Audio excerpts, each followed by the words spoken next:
196 centimeters in feet? First of all, we need to know the value of 1 centimeter in feet. It's always 1 centimeter equals 0.03280839895 feet. Now we have to multiply 0.03280839895 by 196.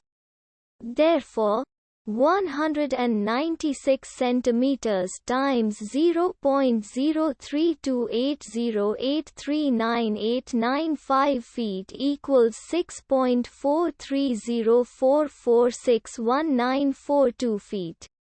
So, in other words, 196 centimeters equals 6.43044619442 feet. We hope you have enjoyed this video. Please like and subscribe to our channel for more videos like this.